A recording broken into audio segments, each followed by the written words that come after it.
You've probably heard Squarespace advertise on one of your favorite podcasts before. They have spent oodles of money on marketing to build a brand name so that when you decide to build a website, you come to them instead of someone else. In today's video, we're going to talk about their direct listing. We're going to talk about the fact that the founder, who started the company back in 2003, still owns more than 60% of the voting shares and more than 30% of the company. Very impressive.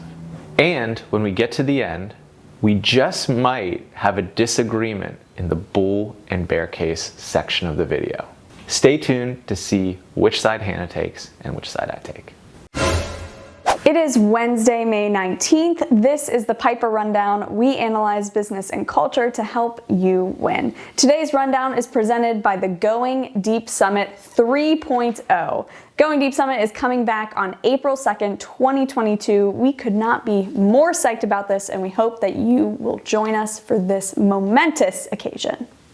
We're excited for it to be back. We're also excited for Squarespace to be hitting the public markets via a direct listing. We'll remind you, three primary ways that a company will go public: the traditional IPO route, where they are taken around by banks to institutional investors who buy an initial segment of shares, and those shares are then able to be traded publicly. A direct listing where no initial sale of shares is required. The existing shareholders, early investors, employees are able to just hit the public markets with those shares. We saw that recently with Coinbase, with Spotify. And then there's also the SPAC, the reverse merger, where a public blank check company that's basically just a pile of cash pushes that cash into the company in exchange for a considerable amount of that company's shares, and they go public. We saw that recently with DraftKings.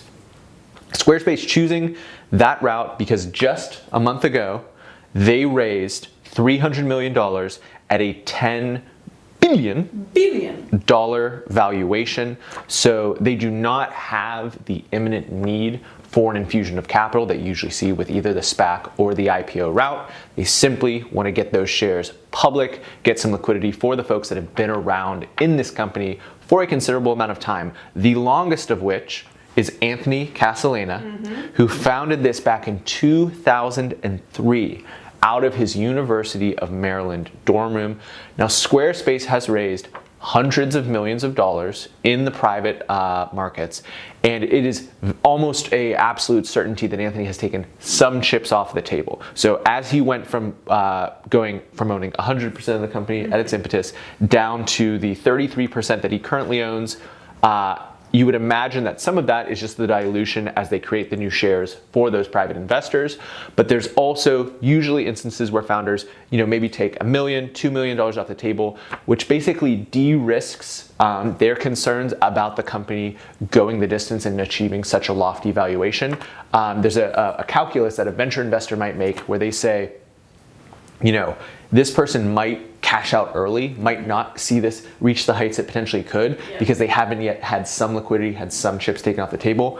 You're at least to some degree a wealthy person, and you can then swing for the fences with the potential outcome here. That's what Squarespace is trying to do. $10 billion is a very lofty valuation for this company. We're going to talk about why in the bull and the bear case later on in today's video. But a quick run through of the numbers, and then Hannah will tell you a little bit more about the platform generally. 2019, $484 million worth of revenue with a reported net income of $58 million. 2020, that jumped 28.5% to $621 million worth of revenue, only $30 million worth of net income. A nice jump, but not a crazy jump when you consider the context of the pandemic. And despite some people like us being very online, an enormous amount of businesses that still don't have a web presence, that still do not have those digital assets in place. As they rush to come online, a leading brand like Squarespace was poised to bring on a lot of those customers and made a substantial investment in their sales and marketing efforts. So they basically made the calculation of saying, hey, we need to do way more marketing because there's a ton of market share to be gleaned. Squarespace currently has about 9% market share in the overall web design, website builder space. And that was accomplished partially through the significant investment in marketing. They have 3.8 million paying customers, which puts, remember what ARPU is? ARPU? I don't, but as soon as you say it. Average revenue per user, Yep. average revenue per customer at just over $160, which is not particularly high, but the reason that this is a company that you've probably heard in podcast advertising, they were one of the preeminent podcast advertisers, is there is a high LTV. There is churn on these websites, but there's plenty of people, they set up a website, they don't want to move it over. It's a pain in the ass to try to move it over, so they keep using that website provider for a very long period of time. Low churn means high LTV, high lifetime value of the average customer. And podcast advertising, which does not have the same tracking ability, Spotify's trying to change that, but has not historically had that type of tracking, lends itself to high LTV types of purchases. Squarespace was a preeminent podcast advertiser and got a ton of people on their platform by doing that in the early days of the podcast advertising movement. Yeah, Squarespace is widely thought of to be one of the most intuitive, most user-friendly beginner website builders. Their main competitors are Wix and Shopify, and both Wix and Shopify are kind of outrolling them on the e-commerce side. Squarespace's e-commerce tools are not quite as built out as Wix or Shopify, but a lot of the reviews and a lot of the users who are on Squarespace and who've built their websites through Squarespace say that it is significantly easier to operate a website through Squarespace. If you are a hobby website, if you need some sort of hobby website, and what I mean by that is like if you're a photographer, if you're offering professional services of some kind, we use Squarespace for our website. Check it out, pipercreative.co and goingdeepsummit.com, which is coming back April 2nd. Nice little plug there.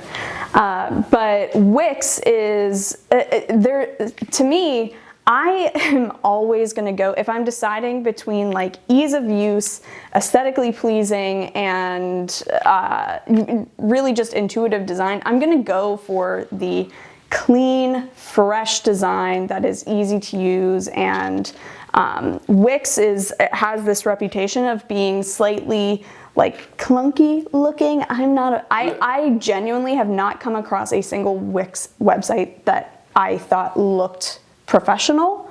A little harsh, but we're not even talking about WordPress here, which operates like how a ridiculous percentage of the websites in existence. But Squarespace also, and I guess we can get into this more in the bull and the bear case, but they also are not really suited for text-based sites. Like if you're operating a blog, it's most likely going to be exclusively through WordPress and not Squarespace, because Squarespace's SEO tools are also slightly hindered by the free templates that they offer. So there's a lot that goes into it, a lot of thought process there, but Squarespace, in my opinion, is ideal for someone who needs to launch a hobby website or a professional services website. And so you're relatively bullish. I'm pretty bullish on Squarespace. Let's get into the bull and the bear case. Yeah, there you go. They don't offer a free package, but they are priced very competitively compared to Wix and Shopify, depending on what you actually need the site for. If you're looking for a basic 3 to 4 page site with a nice looking landing page, for $12 a month, that's I think that's a bargain. And that's part of the bull case. That's part of the bull case. So the rest of the bull case from our vantage point is number one, and this is what Squarespace is going to sell super, super hard in all their earnings calls, in all the kind of potentiality of a company still yet to grow, is the monster TAM, total addressable market.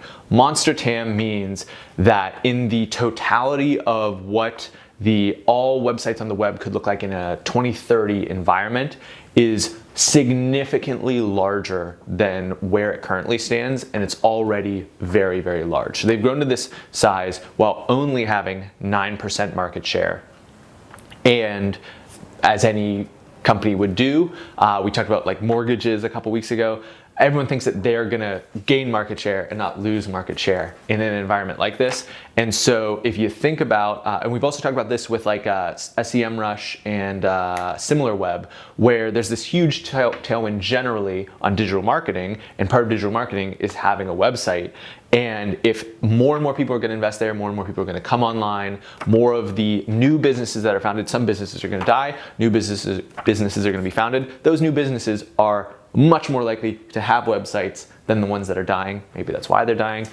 And so there's just a larger pie for all of the companies in this space to seize. Weebly's going to get some, Wix is going to get some, WordPress is going to get some, Shopify is going to get some, Squarespace is going to get some. So that is a wind at the back of a company like Squarespace that generally gives it some optimism. Similarly, we've talked about these metrics that are the standard in B2B SaaS. ARPU, average revenue per user, LTV, CAC. What was the other one that I said? I said one other one. I thought those were the only ones that you mentioned. TAM, that was the other one. That's not B2B SaaS. This is a B2B SaaS company. It's going to get a B2B SaaS multiple.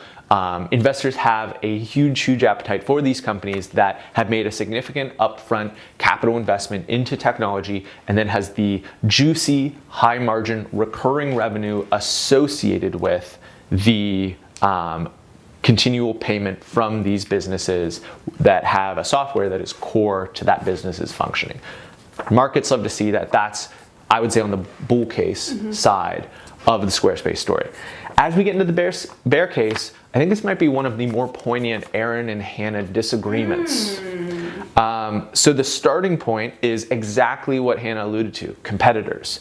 This is not a consolidated space. This is not search where Google is looking at its spectrum of competitors and being like, man, not only do we have an enormous network data-driven advantage, but that lead is only going to be exacerbated by the passage of time. I see no such advantage for Squarespace. As one of these companies, one of these competitors adds a new feature, there's not a very large defensibility of that new feature ad not being replicated by the competitor. Much more akin to Instagram stealing Snapchat stories. It's very hard to figure out what feature could really be a killer advantage as these competitors fight with one another. When you have a ton of competitors in a space like this, you have very little pricing power. So the exact point that it's an easy onboarding for the Squarespace company, someone to get on Squarespace because of that low price point, also means that their margins can never get that high. Because if Squarespace all of a sudden looks like the 2x or 3x as expensive platform compared to a Shopify, compared to a Wix, then those novices that are coming on with limited budgets are just going to make an economic decision regardless of how feature rich one of these companies looks like. And then even as I was thinking about the features here, from a differentiation standpoint, you said that some of these other ones have advantage on an e-commerce standpoint, but what is this website at the end of the day? I would say it's three things. Web content, so embedding videos, text, whatever, the ability to process payments, and the ability to transact e-commerce. Have a little store or whatever, pick the thing you want, buy it, check out, which is adjacent to the payments. Those are increasingly commoditized abilities on the internet with something like Stripe underpinning payments on all sorts of different platforms. Including Squarespace. Including Squarespace. Similarly, text-based posts. I mean, look at Substack. We haven't even mentioned Substack, but now there are whole writers that otherwise would have created a blog on a website that are happy to use a service like Substack because it has that email centricity feature set, also replicable and computable by everyone else, and also builds a website out of the written email newsletter post. So I think they're really, as much as they've invested and gotten really successful from a podcast advertising standpoint, I think they're really going to struggle with differentiation outside of that brand equity that they've built up through all the advertising. And then this is a subtle nuance. There's no allusion here to explicit wrongdoing, but because of the fact that they're doing a direct listing, not an IPO, because of the fact that they are in this high growth company phase, they've never had a Section 404 compliant audit to their books. And as we've alluded to many times with these public offerings, many of these growth companies will do some subtle massaging of their numbers to make it look maximally appetizing at the moment when they are selling their shares to the broadest swath of people. So they're going to do everything in their power to show good numbers going up, bad numbers going down with the different accounting tricks of the trade, so that when those shares that have been owned by the people on the inside are being pushed to people on the outside, they have every advantage possible in getting a preferable price and those people on the inside winning. That is not me accusing them of any wrongdoing, but it is me suggesting that there are plenty of other public companies that have had that audit that Squarespace has not. So tread carefully. It is an enormous market that is growing, hence the bull case. There are some challenges to differentiation, hence the bear case. And if you really want to just wrap your mind around what a Squarespace site looks like, where should they go, Hannah? pipercreative.co and goingdeepsummit.com. And if you like this analysis, what should you do? I would say hit like and subscribe and smash that bell button so you're notified anytime that we post a new video. And below the YouTube video, there's this section called comments. And what you can do is let us know if you agree with Hannah or Aaron. I pointed this way when I said Hannah and this way when I said Aaron, which is mistaken. But you probably know who's who by now, hopefully. Thank you for watching the rundown.